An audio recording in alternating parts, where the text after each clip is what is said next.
Hello guys, so this is the second part of the video about how to increase conversion rates in your product page. In the last part, which if you haven't seen, I suggest that you look it up in our YouTube channel. We spoke about what is conversion rate, where can you see your conversion rates, and the most essential elements that you should use in your product page. Today we're going to talk about how we structure our product pages. We've done countless A/B tests and we've found a formula which converts best. We know exactly how to structure our page. We have a template that we follow in all of our Woocommerce stores and all of our Shopify stores, and this template proves itself to be the best converting template every time. So I'm going to share with you this template, and I'll obviously give you a few examples from other websites that I like using as examples because I know their conversions are very high and they have huge amounts of traffic. And in the last part of the slideshow of this video, I'm going to share with you a launching checklist that we use before we upload any product page to any of our stores. And I'm also going to share with you a few tricks and hacks that I use in order to make sure that my page is ready to launch and that I don't have anything that might damage or harm my conversion rates. So let's get to it.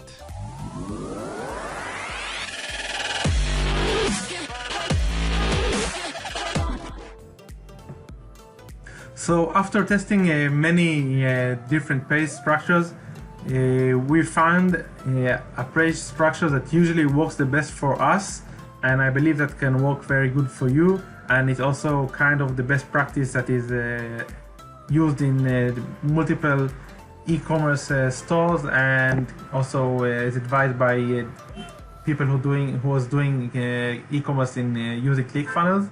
So basically the page structure that we use is above the fold is using the problem plus solution plus sales element.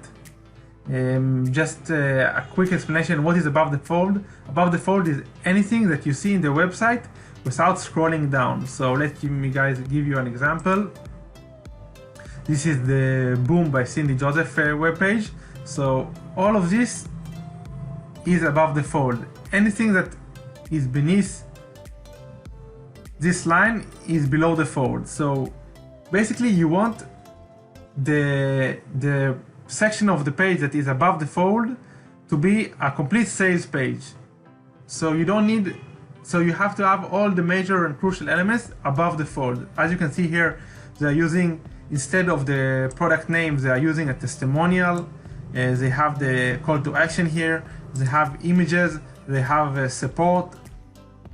It also promotes the trust, and it's also important to notice that they don't use the product name in this web page, because obviously it's not so obvious, but to be honest, there's no need in having the product name in the headline of the page, because having the name of the product won't promote the sale. Someone entered my web page, is not interested in understanding the name of the product. He already clicked the ad, he already is kind of convinced or is interested in understanding more about the product, so you don't need to show him like the headline of the web page to have the product name, this is something I see very often with beginning dropshippers.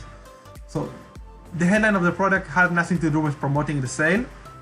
Another point which is also crucial, if you send people from one ad to your product page, to the landing page, there's no need to have the same video in the sales page, because it only reduces the page loading time, it only increases the page loading time, and there's not any real point in having the same video in the same funnel. So keep that in mind as well.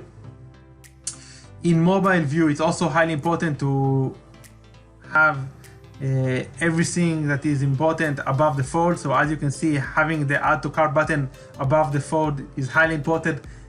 We tested it in our stores, and we had one variant of the product page of the mobile product page with the add to cart button below the fold, and the exact similar product page with the add to cart button above the fold, and the page with the add to cart button above the fold performed better.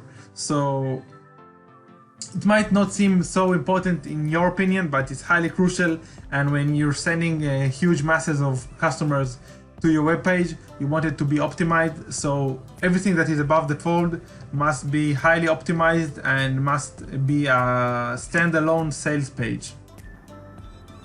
The next step is reiterating the problem and showing the benefits. This time you can address the problem from a different angle and show more benefits besides of the main benefit of using the product. I also suggest using graphic components in order to convey the benefits in a more graphic way. People normally scan the product page at the first glance. You don't want to bombard them with too much text. So having graphic components conveying the main benefits of the product is also something that can promote your sales and improve the conversion rates. Let me show you just a quick example from the Organify page. So as you can see, they have this area which is above the fold. Like we said before, they also use a testimonial and a clear image of the product, and under the fold they immediately give you the main benefits of using the Organifi green juice: detox, immunity, and burn fat. So guys, adding these visual elements to your product page, it's pretty easy. You can just go to Google, search for images that are labeled for reuse. You do this by going here, setting, tools, usage rights, labeled for reuse. These are images that you can copy and paste to your website without having any copywriting problems.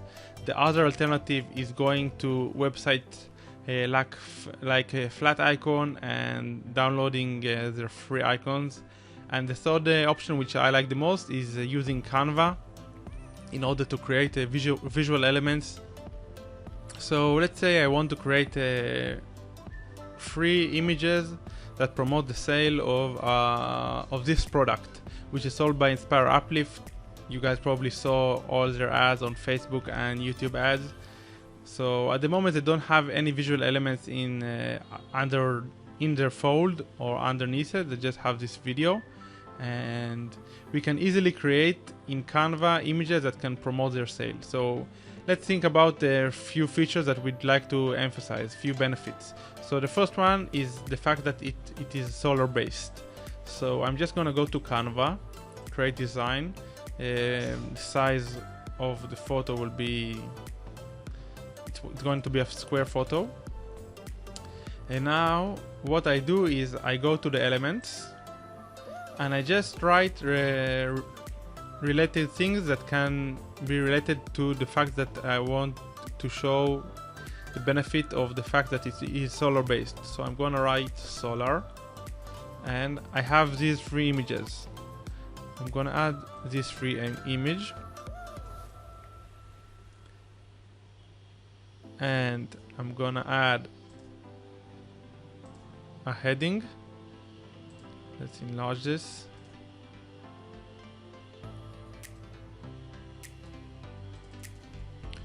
Solar based, no need for electricity. And there you go. I have my first icon. I'm just gonna put it in the middle. I'm gonna go ahead and download this. Now I want to create another icon. So let's talk about the fact. Let's talk about the fact that it is safe. So we're going to go here, safe.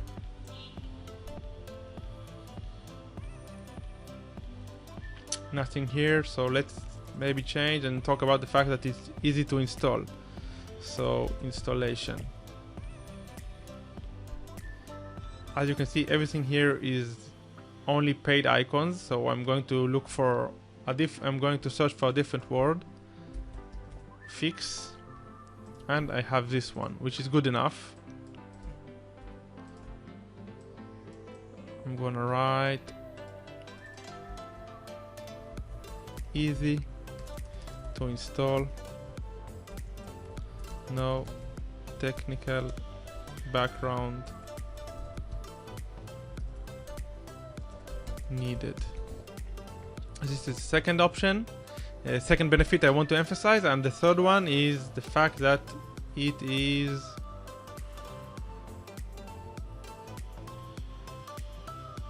waterproof. Let's talk about the fact that this is waterproof. So waterproof. Everything again is costing money, so what we can do is think about something else that is related. Rain.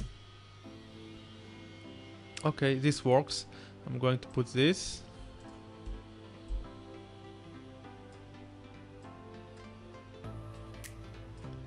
Let's write down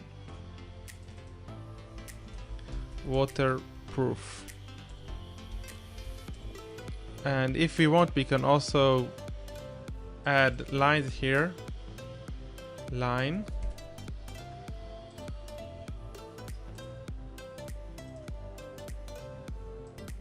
Let's do like this.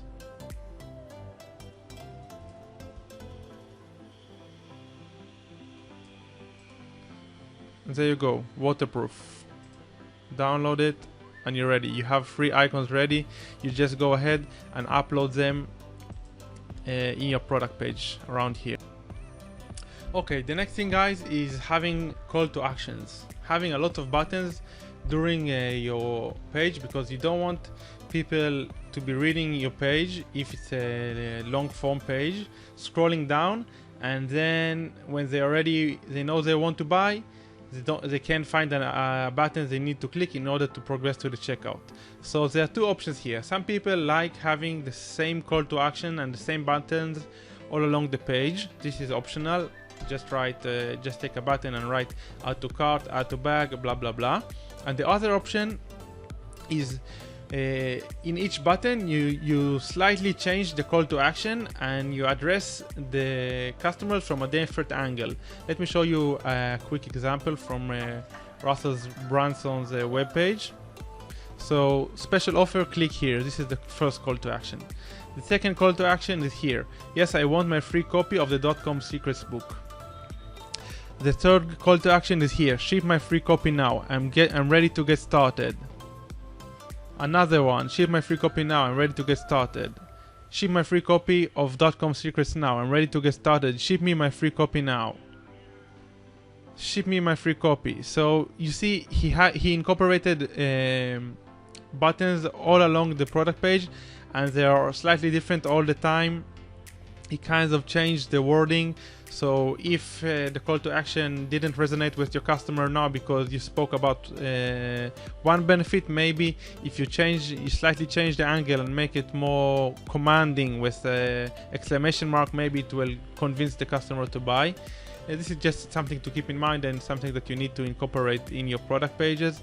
A lot of buttons to make the buying process as frictionless as possible. If they want to buy, they have to be able to click on a button easily, and they don't need to scroll down or up in the web page in order to progress to the checkout. The next thing you want to incorporate into your product page is social proof. So I divide social proof to two different sections basically.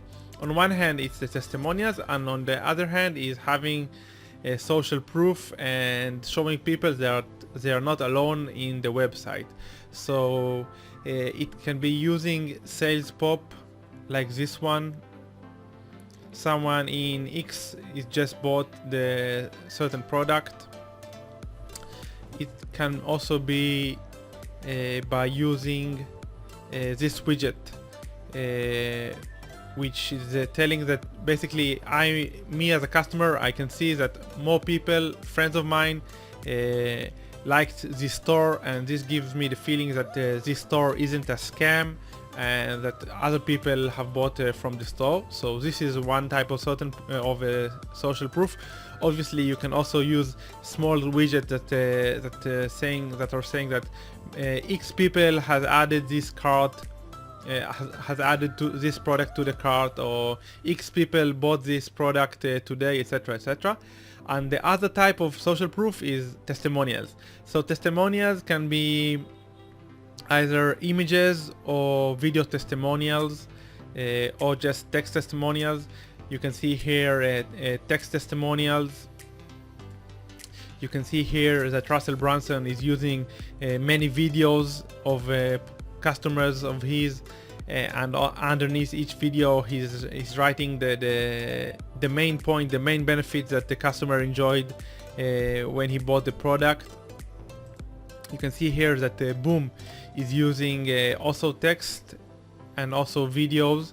It's important that you incorporate testimonials by real customers, and focus on customers that are similar to your potential customers. What I mean by this is that if you're promoting a product for older people, so don't show too many testimonials by younger people. You should think about the persona, the avatar, the people that are going to buy from you, and incorporate testimonials by people similar to your potential customers.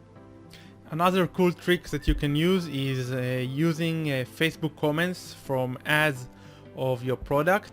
You take positive comments, you just snip them and you upload them to your product page.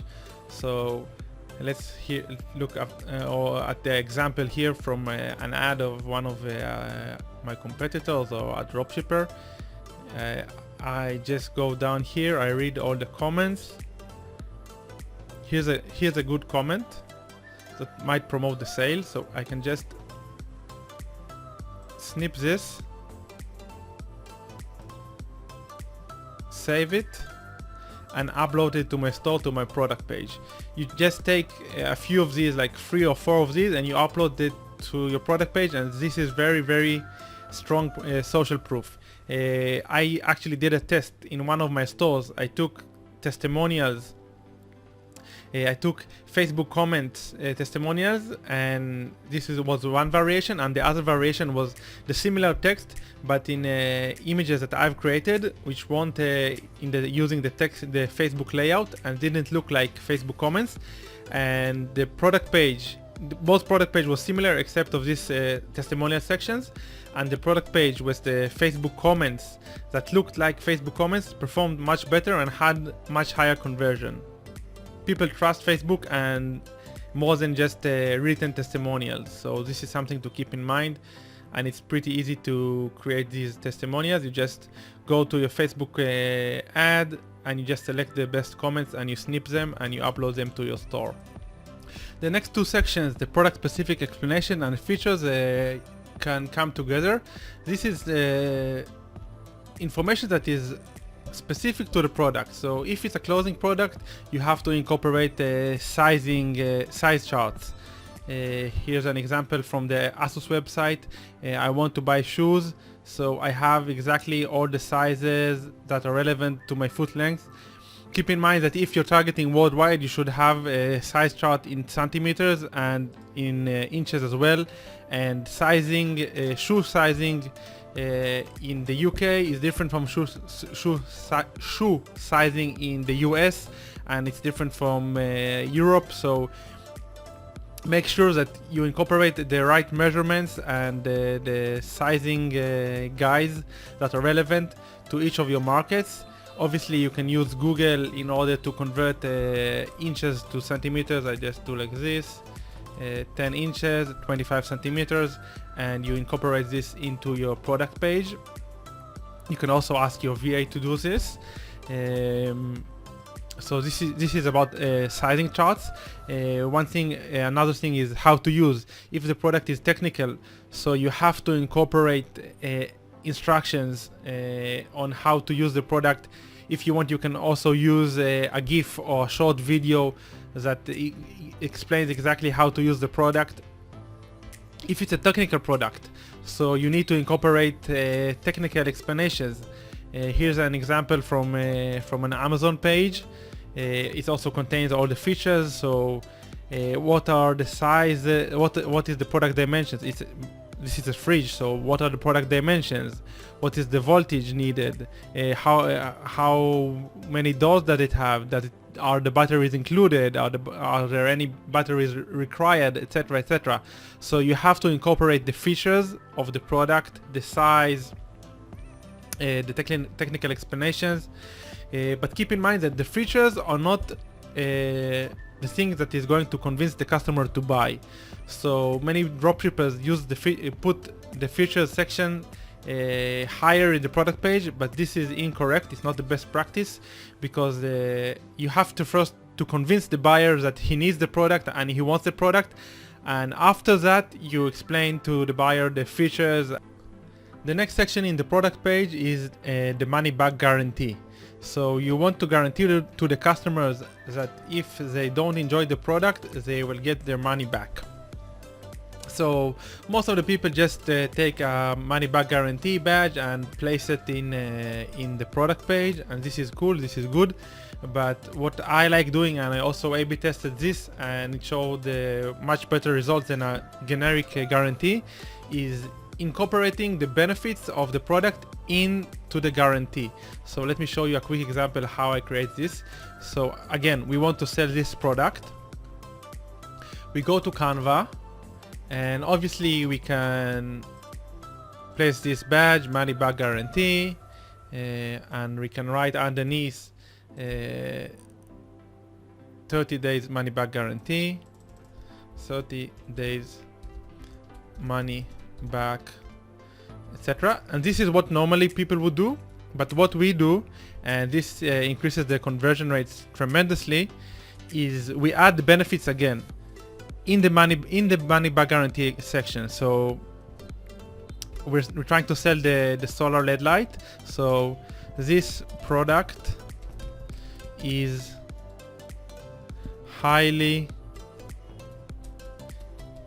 in high demand. It is solar based, doesn't consume electricity, and is waterproof. If for some reason you don't enjoy this solar LED light torch, etc., etc. The whole idea is not having a generic money back guarantee. It's incorporating the benefits again. Even in the money back guarantee section, you're still trying to sell the product, so you still want to show the benefits. You can also underline the benefits here and maybe change the color. You don't want none of the elements of your product to be generic. You want everything to be specific, and every element you must have the conversion rate in mind. So this is way better than having just a generic money back guarantee. The next section is the FAQ, frequently asked questions. You don't want the buyer to have anything unclear regarding the product. You want him to know exactly what he's getting and address all of his objections and all of his questions beforehand. Obviously, you can also have a VA and chat support in your website, but this is only when you have more resources and you want to hire a full-time VA. This is something that is highly beneficial and can also increase conversion rates, but you have to answer most of his questions beforehand in an FAQ section. And I'm going to share with you a quick trick of how I get the idea of what exactly are the most things that people are going to ask. So I normally go to Amazon. Again, we're trying to sell the solar LED light. I look for a similar product which has a lot of reviews. I click it, and then in Amazon you can go here to the customer questions and the answers, and you start reading all the questions that were asked by customers, and you can see also the number of people who upvoted the question. If a question was upvoted many times, this means that many other potential customers found this question and also this answer to be beneficial and relevant to their needs before buying the product. So obviously, now that I know I'm creating the web page for selling the solar torch LED lights. So I know that many people are interested in knowing how tall are the products. I also know that people want to know about the batteries. Do you need to use batteries? Are they replaceable? Is it USB charged or whatever? How long does it take to charge? So you take this section in Amazon and you take the most frequent asked question and the upvoted answers, and you just use these questions and incorporate them in the FAQ section. Another thing you can do is go ahead and read many reviews. Once you read many reviews in Amazon, you get a better understanding of why people bought the product, what were their fears before buying the product, what didn't they like about the product, etc, etc. The next thing is just throwing into your product page more conversion rate optimization elements. More testimonials, more urgency, more scarcity. Don't make it too aggressive. Now that you know how to structure your page and which elements you should use in your page, you create your page, and before you launch it, I suggest that you use the following checklist. First thing first, you have to check the mobile version of your web page. This is done. This is pretty easy. You can just send yourself the link of your store page and open the store in mobile. Many times elements in mobile don't look as good as they look in desktop. So you should tweak the mobile page accordingly. Keep in mind that the majority of users you're going to have in your store are mobile users, so the page should be optimized for mobile first, and it must look really, really good in mobile. So except of opening the web page from your mobile, you can also do a quick view using your desktop. You just hit the F12 button, and then you can see in the mobile view if the web page is how does it look in different versions of phones.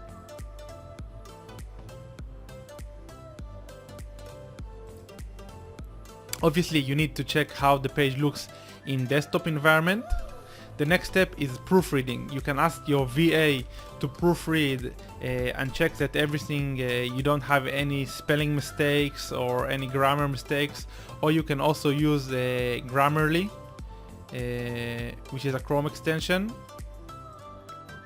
You can just place all your text here. Here is my text.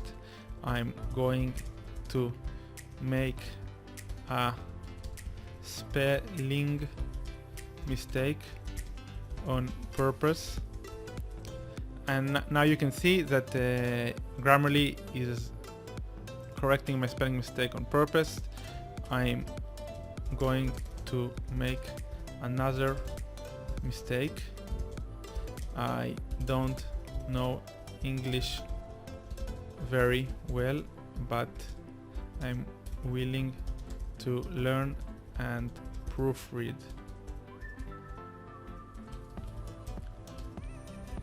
And you can see all the corrections you need to make. There's nothing worse. No, there's things that are worse than having spelling and grammar mistakes in your web page, but this is definitely a conversion killer. So just use the Grammarly Chrome extension. The next step is asking yourself whether or not you addressed all the objections the customer might have had before purchasing. So if it's a clothing product, ask yourself, did you incorporate the sizing charts? If it's a technical product, did you show instructions and features and measurements? If it's a beauty product, did you show exactly how to apply the product? Let's say it's a serum. Did you give instructions on how to apply the serum? Did you answer all the questions that the customer might have had before purchasing the product? Next step is, do you have all the essential elements? Do you have clear call to actions? Do you have good images that promote the sales? Do you have testimonials? Basically, it's going over the whole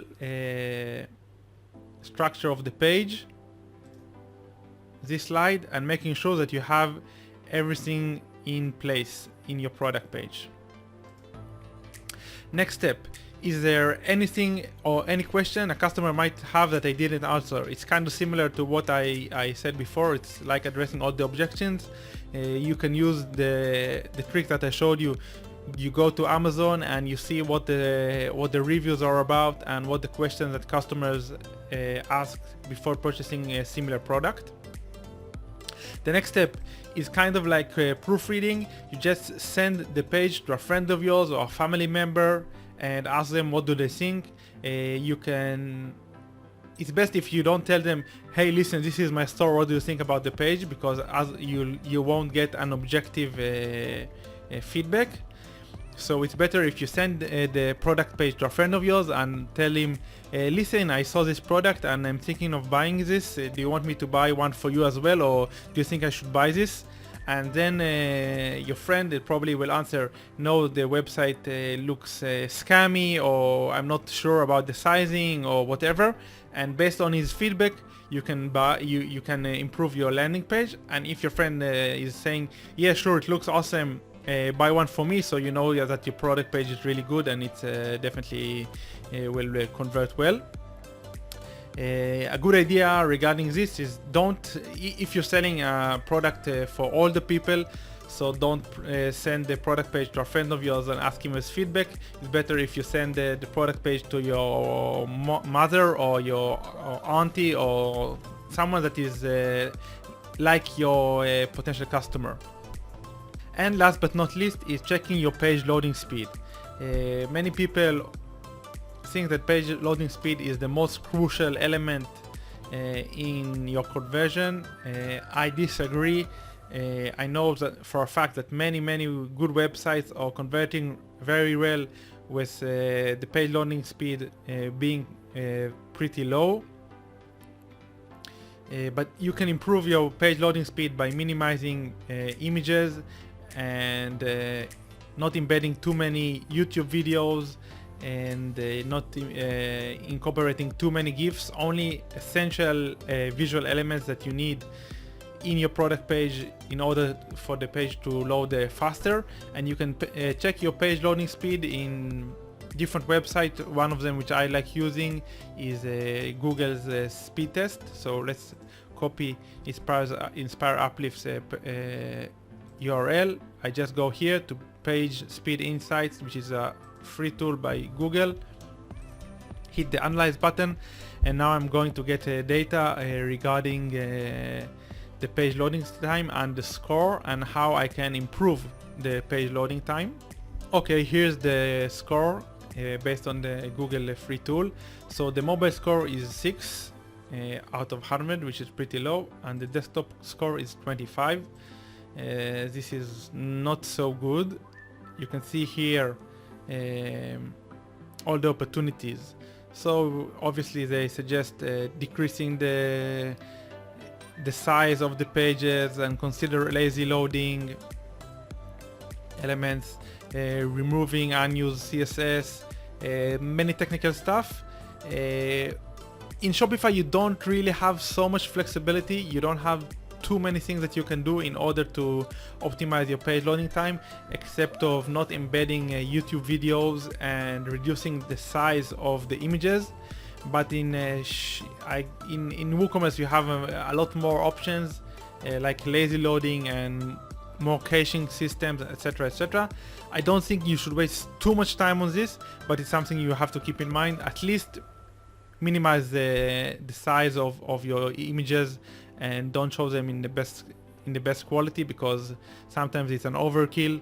If customers are viewing your product page in mobile, the images don't have to be in so high quality, and you can definitely minimize them and have the page loading time be faster and reduce friction and increase the conversion rates. That's it, guys.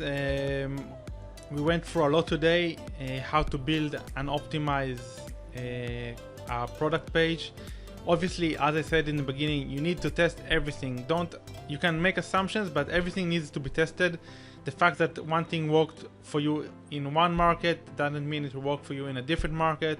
The fact that something worked for a competitor of yours in his store doesn't mean it will work for you in your store, because maybe the audiences are different, maybe the targeting is different, maybe your ad is slightly different.